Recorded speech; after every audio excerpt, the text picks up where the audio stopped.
Yitro.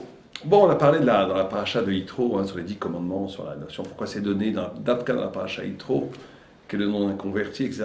Tous c'est des concepts fondamentaux dans la paracha. Les 10 commandements, c'est quelque chose d'extraordinaire. Mais dans la Haftara, qui est Ishaïa, Isaïe, est énoncée une vision incroyable. Je vais vous lire le texte où il dit Veiraet Hashem, on en dit le nom de Hashem, Yoshev, qu'il a vu Dieu. Tout de suite, les méfarchés posent la question, mais personne n'a vu Dieu. Même Moïse n'a pas pu voir Dieu. On dit, c'est pas l'okasha, c'est pas une kushia, po be'aspaklaria meira, mais po be'aspaklaria lo meira. Moshe a voulu voir Dieu clairement, comme on voit notre homme. Ça, c'est impossible.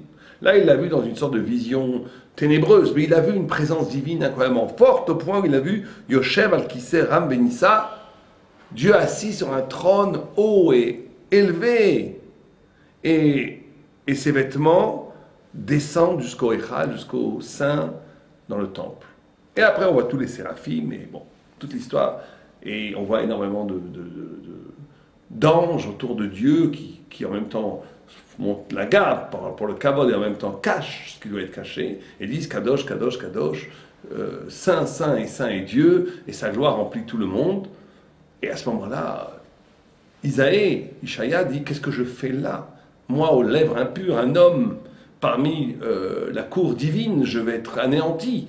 Et il dit aussi une phrase qu'il n'aurait pas dû dire, il dit, moi qui fais partie d'un peuple qui a la lèvre impure, qu'est-ce que je fais ici? Et un ange prend une braise, la met sur sa bouche, il dit, voilà, tous tes péchés sont expiés, pardonnés. Le péché d'avoir fait du lachonara, de la médisance sur le peuple juif en disant que c'est un peuple qui a les lèvres impures, et ben tu vas être puni par la lèvre, tu vas être brûlé et tu vas être purifié. Et Dieu dit qui va faire ma névoie, qui va vouloir annoncer à Israël ce que je veux leur dire? Et Isaïe dit moi. Et il leur dit, Dieu dit une phrase fondamentale. Il dit, voilà le problème. Et on va voir pourquoi c'est lié au don de la Torah. Il leur dit une chose très très simple. Il dit, ouais.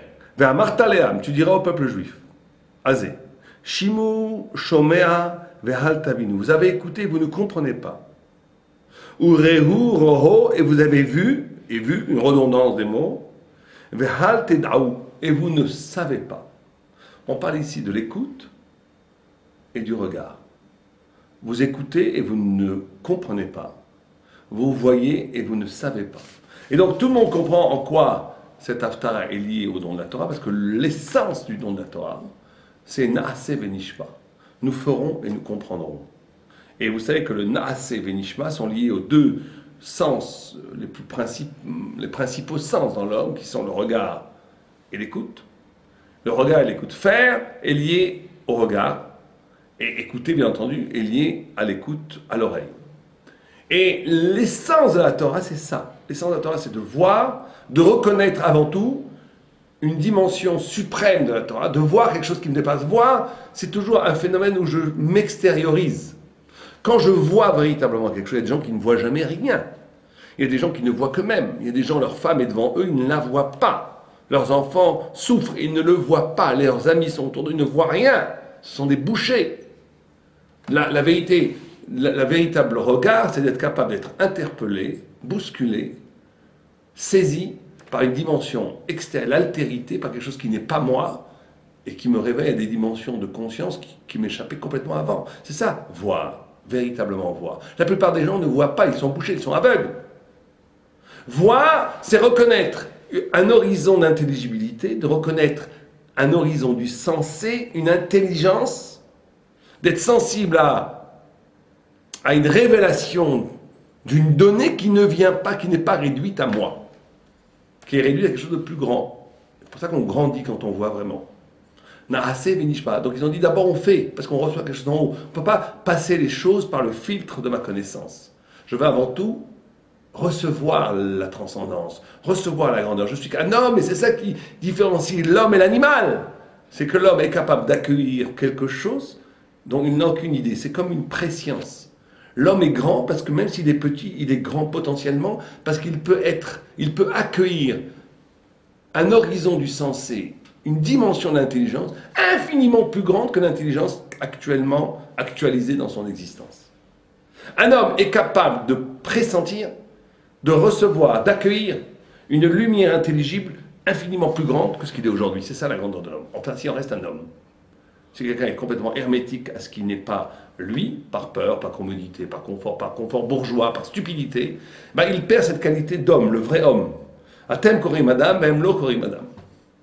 Le vrai homme, c'est celui qui est capable d'anticiper, de recevoir, de voir quelque chose qui est absolument inouï, nouveau, éblouissant de nouveauté. Et ça, quand on comprend cela, on fait naasé, on fait d'abord j'accepte cette dimension, et après, je vais comprendre. Pas je soumets tout au filtre de ma conscience pour neutraliser la nouveauté, la beauté d'une nouveauté qui m'arriverait de l'extérieur. Donc le regard est toujours l'intrusion violente dans le champ de conscience d'un homme de quelque chose qui est absolument radicalement nouveau et qui est l'ouverture enchanteresse, enchantée de l'intelligence réelle. Mais ça ne suffit pas, la Torah nous dit. Assez. Sinon, on resterait, si on ne restait qu'à ce niveau-là, on serait dans un rapport mystique, mythique, presque enfantin, avec l'au-delà. On serait toujours à côté. Ça ne serait pas vraiment moi. Ça serait une vision presque hypnotique, hypnotisée par rapport à la beauté de la révélation. Alors la Torah nous donne comme injonction Naase Venishma. Nous avons nous-mêmes dit Naase Venishma. C'est-à-dire que ce qui est le secret même de la Torah, c'est que cette hauteur radicalement différente de moi, qui m'est adressée, va subir après l'écoute. L'écoute, c'est au contraire le contraire du regard. C'est le contraire de la vue. Si la vue est toujours quelque chose qui est imposé de bloc de l'extérieur, l'écoute, c'est toujours une recomposition individuelle. Ce que vous entendez quand vous m'entendez parler, sans vous en rendre compte, vous êtes en train de recomposer, de reformuler dans le silence de votre écoute ma parole. Vous la reconstruisez. C'est pour ça que c'est personnel l'écoute. C'est pour ça que je peux faire le kidouche et vous rendre yotse. Shomer keone. Celui qui écoute, c'est comme s'il parlait. L'écoute est une parole silencieuse. Et c'est une reconstruction du sens à partir de moi-même. L'écoute, c'est moi-même. Or, toute la Torah, c'est cela. Toute la Torah, c'est ces deux notions-là. S'il en manque une, on n'est pas dans la Torah. En même temps, soutenir la radicale immensité du regard, ça veut dire quelque chose d'absolument nouveau qui n'a aucun rapport avec moi. Et que ce reçu absolument transcendant soit intégré dans mon individualité, dans ma subjectivité, dans ce que je suis de plus intime. C'est-à-dire ce qui était à l'origine tout à fait extraordinaire devient moi-même. C'est ça un homme de Torah. Un homme qui ne serait incapable de s'ouvrir à autre chose que lui-même serait un idiot à jamais. Il ne pourra jamais comprendre la Torah. Mais celui d'un autre côté qui est prêt à comprendre, à s'ouvrir à des intelligibilités qui n'étaient pas de lui, il est prêt à s'ouvrir à l'ailleurs, il est prêt à accueillir une révélation qui n'a aucun rapport avec sa subjectivité, mais qui resterait dans un rapport de fascination avec cette révélation, qui n'abroierait pas, qui ne la transformerait pas, qui ne l'intégrerait pas à l'intérieur de son intériorité, qui ne la ferait pas sienne, qui ne la ferait pas son sang. Si la Torah ne devient pas son sang, eh ben c'est pas encore sa Torah, c'est une Torah à l'extérieur de lui-même. C'est déjà mieux que la première position, on ne comprend rien, parce que là au moins il s'ouvre à l'extériorité, à l'altérité. Mais il reste en dehors de la Torah, puisqu'il n'est pas cette Torah. Donc la Torah, c'est Naaseh Benishma. C'est cette capacité d'entendre quelque chose, d'écouter, de voir quelque chose de radicalement différent, s'ouvrir à l'altérité radicale du sens divin, mais après de faire de cette altérité une intimité. C'est pour ça que l'homme devient presque étranger à lui-même, il devient presque merveilleux à lui-même. Il rejoint le plus profond de lui-même et la Torah et lui-même font un. C'est comme si le diamant le plus profond de moi-même était le diamant de l'infini de la parole de Dieu. Un. Là tu deviens un Ben Torah, là on devient ou un prophète, ou un Talmid Chacham, ou un homme dont la locution, dont la pensée, dont l'acte, dont la vie elle-même est Torah.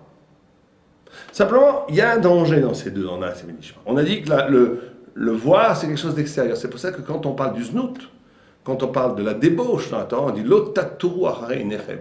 Ne te laisse pas entraîner par tes yeux.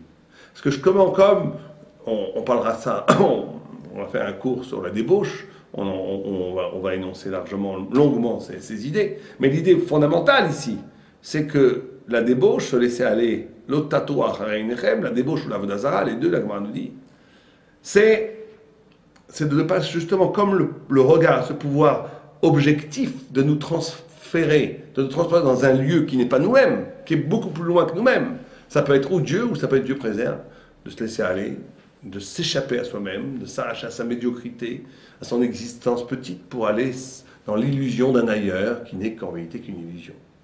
Donc ça c'est le danger. Le danger du regard, c'est qu'on va se perdre soi-même dans l'autre. Quand on se perd soi-même dans l'autre, que ce soit Dieu et la Torah, c'est très bien. Puis quand on se perd dans l'autre pour aller dans le zard, dans l'étrangeté, dans toutes sortes de choses qui n'ont aucun rapport avec ce que je suis, au contraire, ça va me massacrer. Et le danger de l'intériorité, c'est d'être dans une subjectivité radicale, coupée, où je ne suis qu'avec moi-même. Ces deux choses-là sont l'envers. Recevoir la Torah, c'est être capable de dépasser cette double tentation. Cette double tentation. Et c'est ce que dit Dieu au prophète. Il lui dit, dis au peuple que vous ne voyez plus. Vous ne voyez plus. Dieu vous fait des miracles extraordinaires et vous ne les voyez pas. Ça ne vous change pas, vous n'êtes pas interlocuté. Vous n'êtes pas bousculé intérieurement par ce qui se passe devant vos yeux. N'importe quel homme, quand il voit un coucher de soleil, quand il voit un lever de soleil, quand il voit le regard d'un enfant, quand il voit la magnificence de la nature, quand il voit les miracles que Dieu fait pour nous tous les jours, n'importe quel homme devrait chaque jour s'émerveiller, que cet émerveillement soit source d'intelligence extrême. Mais quand on ne voit plus, c'est la catastrophe. On ne vit plus. Et donc le texte dit, vous voyez deux fois, mais vous ne comprenez pas. Et vous écoutez, et vous ne savez pas, ça qu'il n'y a plus de vie intérieure. Il n'y a plus rien. Et dans ce cas-là, la suite du texte nous dit, dans ce cas-là, Dieu va faire quoi? Ça va être terrible. On dit que c'est le peuple d'Israël va être dévasté, qu'il restera un dixième du peuple d'Israël. Que ça va être la dévastation terrible pour le peuple juif. Mais Dieu dit à la fin quand même, il nous console, il disait comme un chêne, quand il reste une souche, je ne détruis pas la souche, vous aussi il restera toujours une souche de la race sainte, du peuple saint, de Am Israël. Il restera toujours une souche qui ne sera jamais détruite. Mais quand même, une souche, c'est pas grand-chose. On aura détruit toutes les fleurs, tout le tronc, toutes les branches, toutes les feuilles vont passer par le feu. C'est terrible.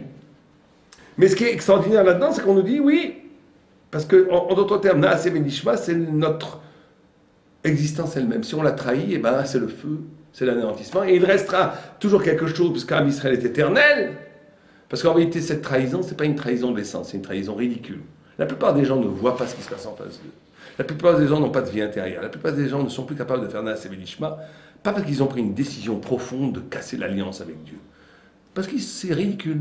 Ils sont laissés aller par le train-train de la vie, par la facilité, par le confort bourgeois, par le diktat social. Vous savez que ça a l'air de rien, mais la démocratie aujourd'hui et la culture occidentale a réussi le tour de force de faire passer pour une liberté ce qui est la plus grande des aliénations.